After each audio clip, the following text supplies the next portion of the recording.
Hello, this will be a reading of Srila Bhaktivinode Thakur's Sri Krishna Samhita.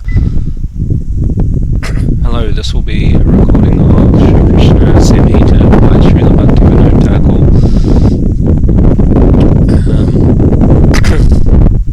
Thakur. Maybe doing some discussion as well from the reading, so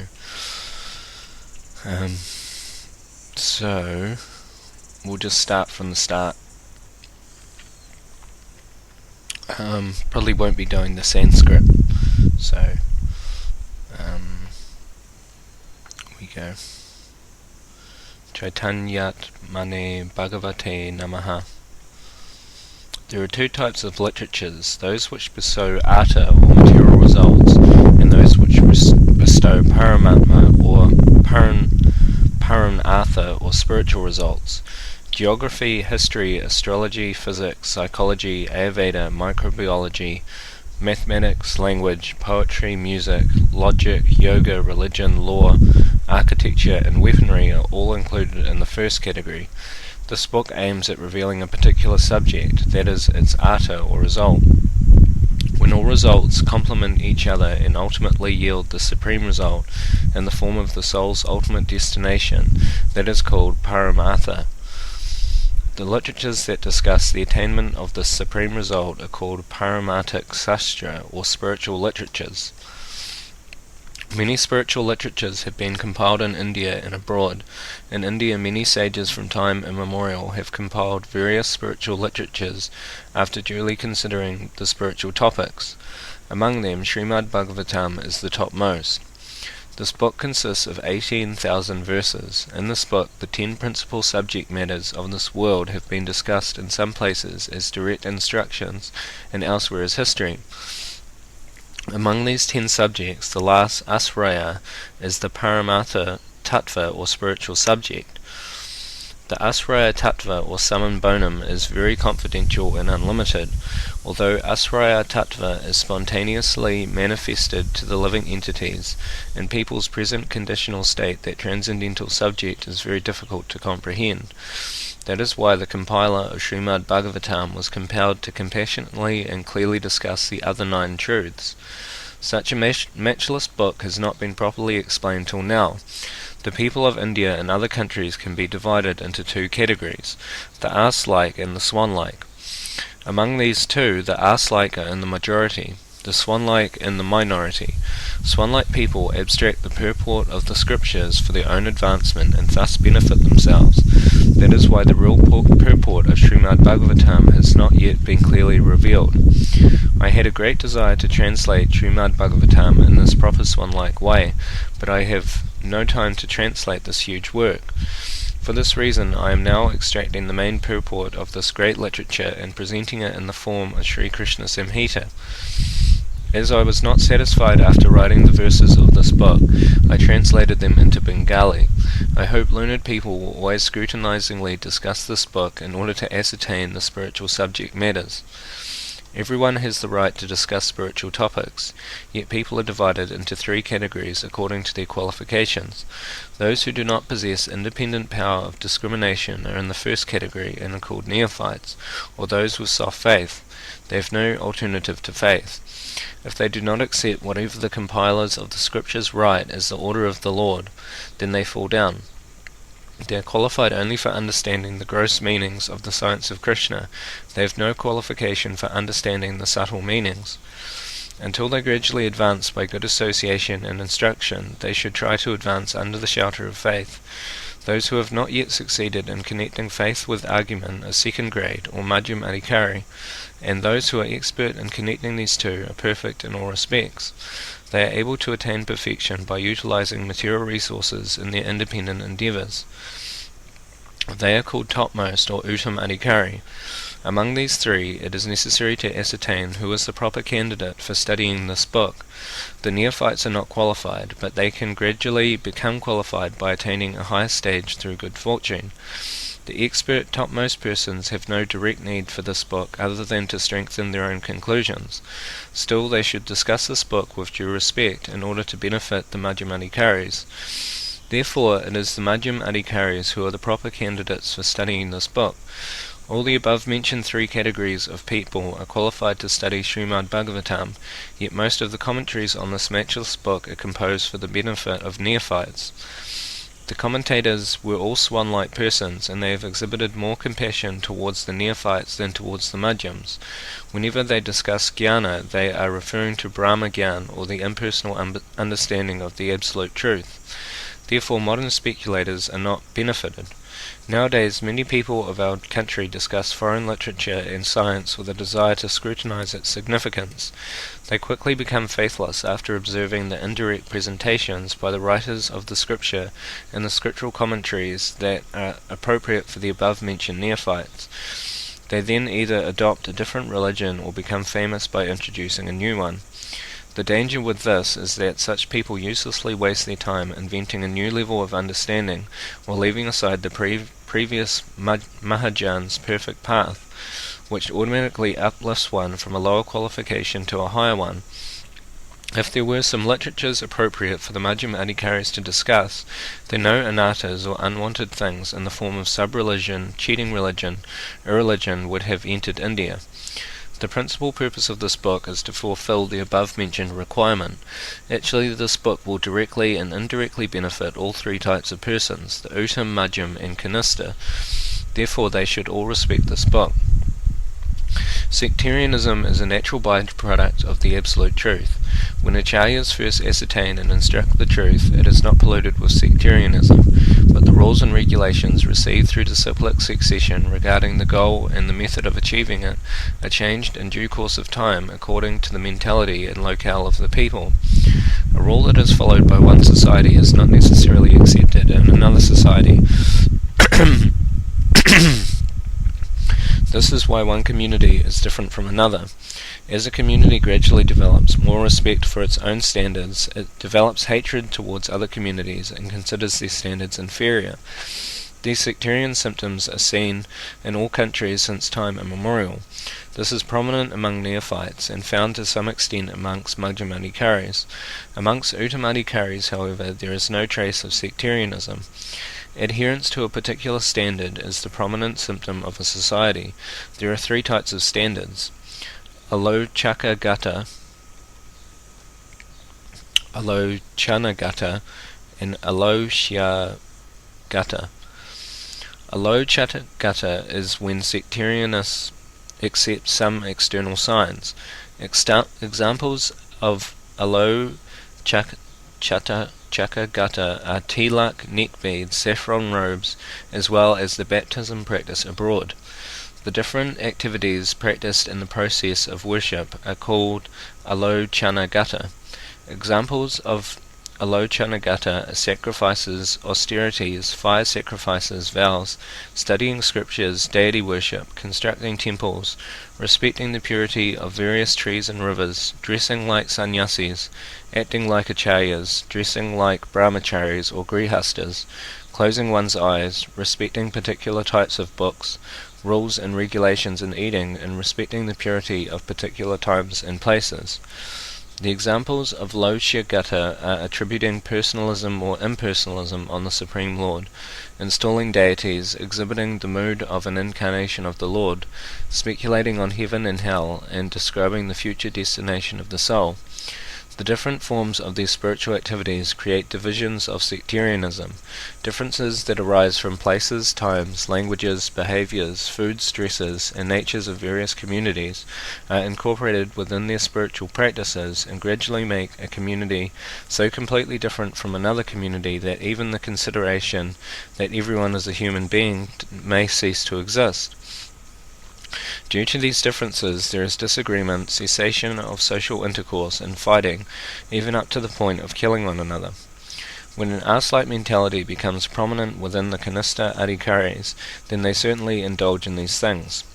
But if they develop a swan-like mentality, then they do not take part in quarrels, rather they endeavour to attain a higher level. Madhyam Adhikaris do not quarrel so much about external standards, but they are always attacked by philosophical disagreements. Sometimes they condemn the standards of neophytes and establish their own standards as superior. They condemn the neophytes' deity worship in order to establish the worshipable Lord as formless. In such cases they are also considered ass-like people. Otherwise, if they had a swan-like mentality and a desire to attain a higher level, they would respect others' practices and inquire about higher topics. Contradictions naturally arise only due to ass-like mentality. Swan-like persons consider the necessity for different practices according to one's qualification, so they naturally become detached from sectarian quarrels. In this regard, it should be known that both ass-like and swan-like people are found amongst the Kanistha Adhikaris and Madhyamadhikaris. I do not expect that ass-like people will accept this book with respect. If neophytes and Madhyamadhikaris become completely indifferent in regard to the contradictions found in various practices and try to advance further, then they become swan-like persons. Then they are our respectable and dear friends. Although swan-like personalities may accept a particular practice from birth or childhood according to instructions they have received, they nevertheless remain indifferent and non-sectarian. The religious principles that will be explained and established in this book are very difficult to name. If these principles are given a particular sectarian name, then other sects will oppose them. Srimad Bhagavatam has therefore established Sanatan Dham as Satvata Dham, or religious principles related with the absolute truth. Another name for these religious principles is Vaishnava Dham. Ass-like Vaishnavas fall into the categories of Saktas, followers of Durga, Suryas, followers of the sun god, Ganapatyas, followers of Ganesha, Shaivites, followers of Shiva, and Vaishnavas, followers of Vishnu. But swan-like Vaishnavas are non-sectarian and therefore rare. These 5 types of above-mentioned spiritualists, as found in India, are named according to their respective qualifications. Human beings have 2 types of tendencies, artic or material and paramatic or spiritual. Material tendencies include maintaining the body, constructing a house, marrying, begetting children, studying, earning wealth, material science, factory work, acquiring and maintaining assets, and accumulating piety. Although there are some similarities between the activities of humans and animals, the material endeavours of humans are nevertheless superior to the natural tendencies of animals.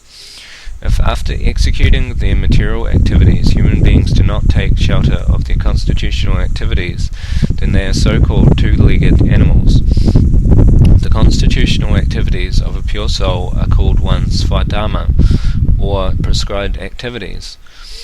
The swadharma of a living entity is prominently manifested in his pure state of existence. In the pure state of existence, the swadharma is present in the form of spiritual activities. All the above-mentioned material tendencies become successful when dovetailed with spiritual activities, otherwise they cannot independently help one attain the highest goal. From engagement in material activities up to the awakening of spiritual activities is called the preliminary stage of God consciousness. From this preliminary stage up to the Uttam Adhikari stage there are innumerable levels. Inquiring about the truth of the material world is called Sakta Dham, because the predominating deity of the material world is Goddess Durga. All behavior and practice instructed in Sakta Dham is helpful only in the preliminary stage. Such behavior and practice is meant to bring one closer to spiritual life, and materialistic people may be attracted by this only until they begin to inquire about the supreme absolute truth. Sakta Dham is the living entity's initial spiritual endeavour, and it is extremely essential for people of that level. When the preliminary stage is further strengthened, one attains the next level. One then considers the energy of work and the superiority of heat over dull matter, and he therefore accepts the sun god, who is the source of heat, as his worshipable deity. At that time Surya Dham is awakened. Later, when one considers even heat as dull matter and animal consciousness as superior, then the 3rd stage, Ganapatya Dham, is awakened. In the 4th gross stage, Lord Shiva is worshipped as the pure consciousness of the living entities, and Shaiva Dham manifests. In the 5th stage, the consciousness of the living entity worships the supreme consciousness, and thus Vaishnava Dham is manifest.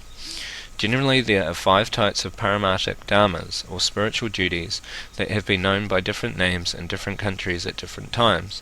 If one considers all the different dharmas that are current in India and abroad, one can see that they certainly fall within these 5 categories. The religious principles taught by Muhammad and Jesus Christ are similar to the religious principles taught by Vaishnava sects. Buddhism and Jainism are similar to Shaivadam. This is a scientific consideration of truths regarding religious principles.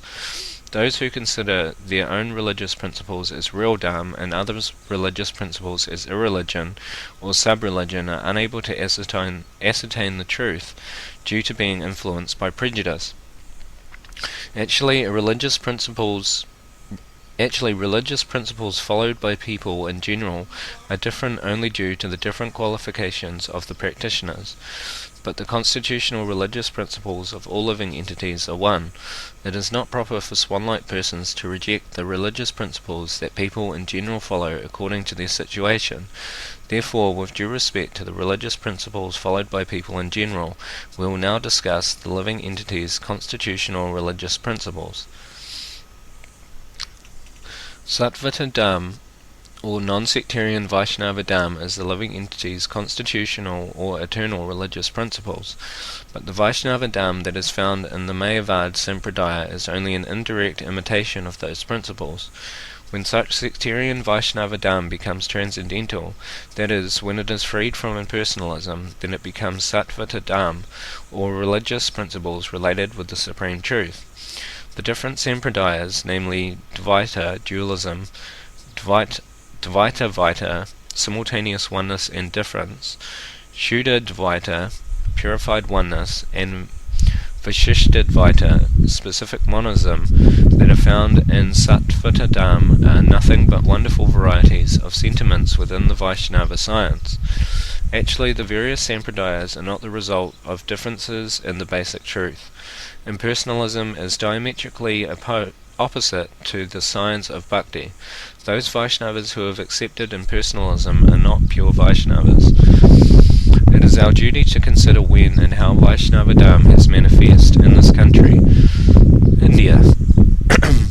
Before we consider the subject, however, there are many other subjects that have to be resolved. Therefore, we will first resolve the dates, according to modern considerations, of the main events of India. Later we will ascertain the dates of the esteemed scriptures. As soon as the dates of the scriptures are ascertained, then I will explain, according to modern opinion, the history of Vaishnava Dharma that is explained in those scriptures. Although we ourselves consider the dates of the scriptures according to ancient methods, I will now follow contemporary methods for the benefit of modern people. The very ancient history of India is covered by the dense darkness of forgetfulness, because there is no proper sequence in its ancient history. I will establish with a bit of conjecture whatever I can on the information I have acquired through the 4 Vedas, the Ramayana, the Mahabharata, and the Puranas. In the beginning, the Aryans lived in a small country named Brahmavata, which is situated between the 2 rivers Saraswati and Vrishadvati. The present name of Vrishadvati is Kagara.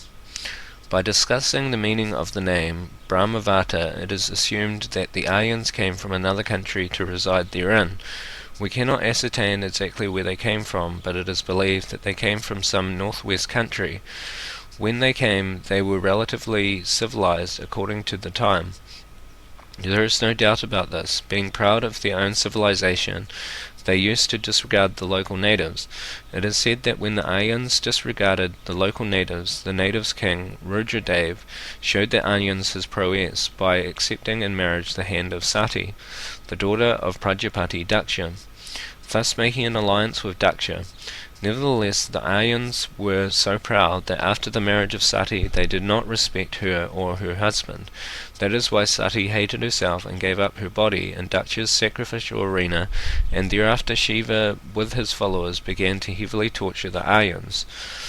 The Brahmins were later forced to make an alliance with Shiva by allowing him a share in the sacrifice. Still, in order to maintain the superiority, the Aryans placed Shiva's seat in the northeastern corner of the sacrificial arena. There is no doubt that Daksha's fire sacrifice took place soon after the Aryans established Brahmavata, because the 10 personalities headed by Daksha are described as the original Prajapatis.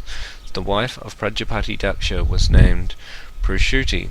She is the daughter of Swayambhuva Manu, the son of Brahma.